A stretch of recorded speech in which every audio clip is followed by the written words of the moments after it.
October 17th, 2019. And as of this recording, I'm still depressed, but I'm not dead. Hey, I am back, and I am at Panera again.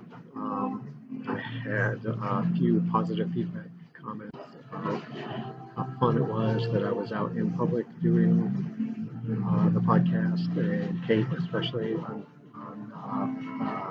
that place, YouTube, said she thought it was pretty neat. So I wanted to try again. More so, I wanted to get a podcast out, and I've been working a bit this week, and I worked this morning. I'm gonna go try for a run, which I'll get into in a little bit. And Nora's working from home, so blah blah blah blah blah. Here I am. Um, yeah. So my story for this episode. There was the TV show The Office, the U.S. version, not the British version. Um, had a gag on there where Michael Scott was talked about.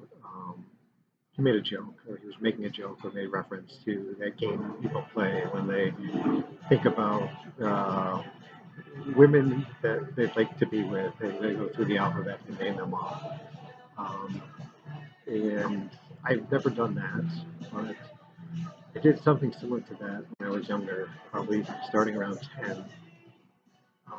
I made lists of like my favorite people when I lay down for bed and waiting to doze off, and I would go through the alphabet. My favorite person whose name starts with A, and it was always defaulted to my brother Andy, and then B, C, D, all that. And I never got much farther than M, probably, so I never had to deal with the Q's or the Z's. I tended to fall asleep pretty quickly when I was a kid. Um, but the thing that I think is more telling of um, me, maybe future in life, is that the game morphed into thinking of people who I would die for. How weird is that, right? To be a 10-year-old kid who thinks about that kind of thing. Um, it's just the same way through the alphabet, and it closely resemble my favorite people, obviously. Um, and something I did through my early teens, I think, and like I don't know why it came up or how it came up or what, but it was a real thing. Like, it wasn't. I didn't have suicidal ideations or anything like that as a child that I recall, but I remember playing this game. And it's weird, right? Certainly, it doesn't seem like it's neurotypical. Um, so, hey, message me. Let me know what you think about playing mind games or thinking games when you're trying to go to sleep. What did you do something as a kid or now or whatever? Email me, jamalki@gmail.com, facebook.com/jamalki, at Jamalki on Twitter, or at the website www.jamalki.info. That's JAMOALKI. Or text me in the United States at 248-648-1419. I would love to hear from you. So, yeah, that's it. Let's get on with the show. Okay, so speaking of messaging, I got a couple of emails this week, new ones, folks who hadn't reached out before. Brooke and Sonora both sent me emails, um, and both gave me recommendations on other podcasts to listen to. So I'm going to check those out, and depending on how it goes, I'll share them with you all. But like most things, I like to vet things a little bit before I pass it on to you guys. I know I'm not an advice giver, but I feel like I have. I want to present myself as being, a helper, and I'm not going to recommend something if I haven't checked it out first. Um, so the reason why it's kind of important this week is that I've really been struggling this past week with a lot of things. Um, and really, one of the things that has been on my mind a lot is, should I end the show? What what should I do? I, I like doing the show. I like, but more so, I like hearing from you guys. And emails like theirs really make me want to continue. I mean, Brooke said that she's binging the show, which is like, wow, is like, wow, wow, just somebody's binging listening to me. So, yeah, I don't know. So, ladies, thanks for reaching out. You really, you make me want to continue. You make me want to keep putting the show out. And so, yeah, I'm not begging for messages from y'all, but I'm begging for messages from y'all to kind of keep me going. Yeah, I mean, I don't necessarily want to end the show, but like I get down, I've been down, and I get into this. See, what's the use? What do I get out of it? Blah blah blah blah blah. And I don't know. I don't know. Just one of those things, right? Um, Something I have been thinking about this past week, and probably the past couple of weeks, a lot is that drive. I think I talked about this too. The drive um, when I made the decision to head to Minnesota from Michigan after my last suicide attempt. And Nora had driven out to Michigan to help me pack, and she had a bigger Honda Pilot, so she could get a lot more in her vehicle than I could in mine. And we were kind of caravanning back, and it was in the evening. They were driving through the UP in Michigan, and really just had the strongest urge to just bail. And um, I had it planned out a little bit. Like I'd lag back a little bit, let Nora get farther ahead of me, and then just take a right turn and head north further up, and just go away. I didn't have the thoughts that I wanted to end things at that point. It wasn't like I was going to turn right and run off a bridge or something like that. But I just the strongest urge to scotch the whole plan. And to be honest, I'm not sure why I didn't. Um, I think maybe part of it was I just didn't want to disappoint Laura, or I didn't want to um, get found again and have to explain it. Um, so, it may have just been a weak kind of path of least resistance why I didn't. I don't know. And so I look back on that evening, and I kind of want that to be like a turning point or like a moment that changed my future.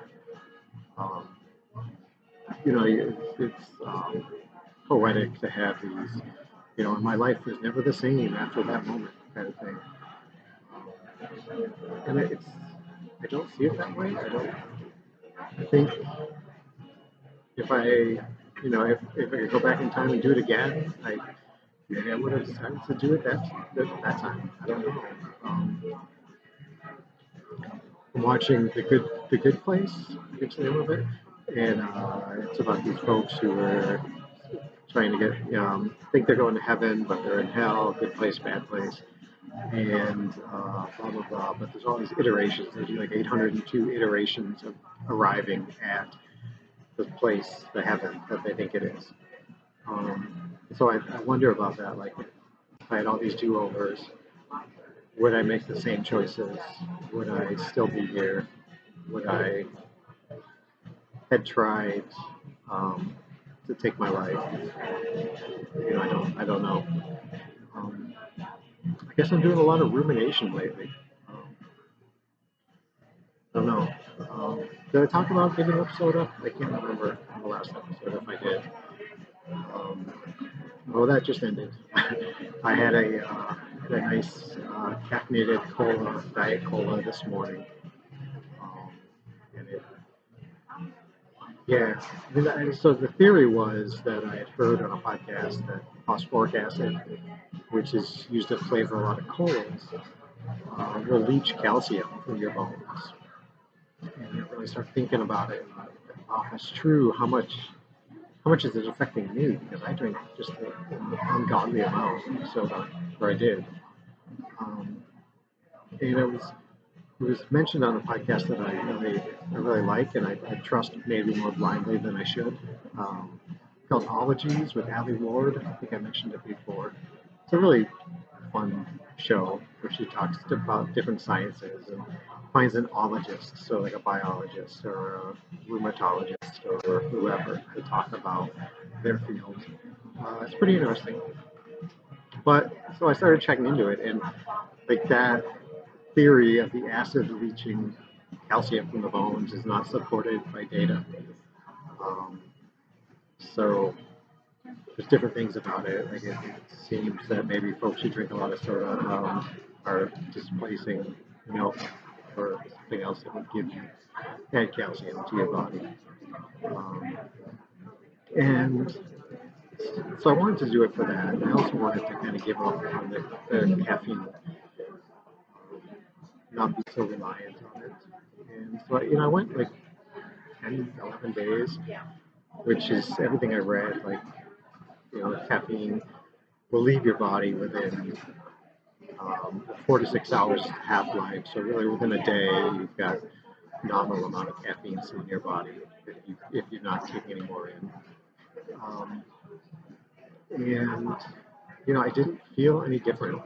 Um, I wasn't sleeping any better. I wasn't less likely to take a nap in the afternoon.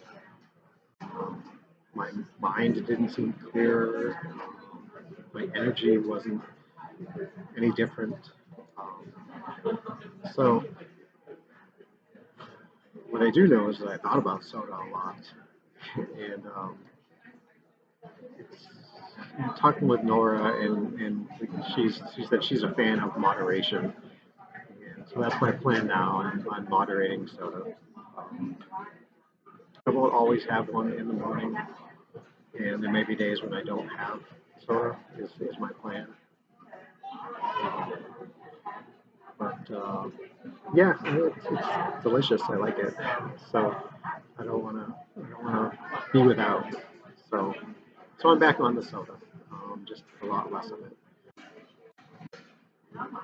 So another thing that's been going on, and I mentioned this before, is how I'm eating a lot more lately, and if it has to do with my dad, if it has to do with giving up soda, I'm not quite sure what to do with my mouth. Um, I don't know, but just a unhealthy amount of food lately. And the weight gain probably isn't helping my knee issue that's been keeping me from running. That I'm going to hopefully go out and try to get in 3 or 4 miles this afternoon. I don't know. Like I have all these thoughts about it, but I don't care enough to change the habit of eating so much. I don't care. I eat because I'm hungry. I eat because I'm filling voids. Um, I don't know. Take it as a win that I'm thinking about it and I'm aware of it. So maybe the change isn't too far away. Oh, big noise there. I think, like I keep saying, okay, well, today I'll eat this stuffed crust pizza, and tomorrow I'll start, and then tomorrow comes, and I've got some excuse why I didn't. Um, really, what I need to do is peg my lunches. I need to get my lunches under control. Um, do something that's yummy and filling, and hopefully I can ride that through the rest of the day and have a reasonable dinner. I don't eat a lot for breakfast usually unless I'm not working and I go get some bagels.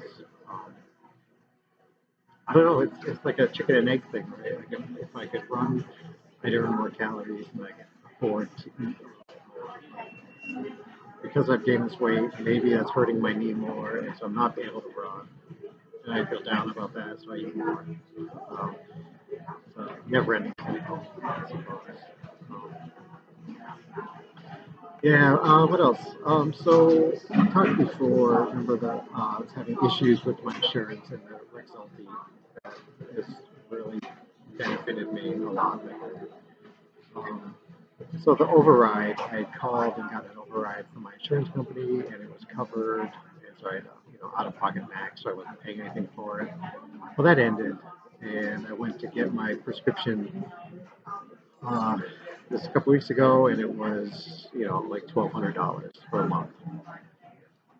And, okay, so I called. It took me a couple days to get the override approved again. Um, and it sounds like it's set in stone for 12 months, which is good. Um, and hopefully 12 months from now, hopefully it lasts the 12 months, and 12 months from now, I'll be able to do it again. Because as long as this medication seems to be working, I don't want to give it up. I don't want to make a change.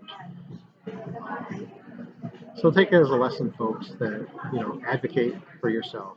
You may not want to call and talk to someone on the phone, but if you can find a way to take action when something is built up against you, um, do it. If you can't do it, you just can't find your way. Then don't beat yourself up over it.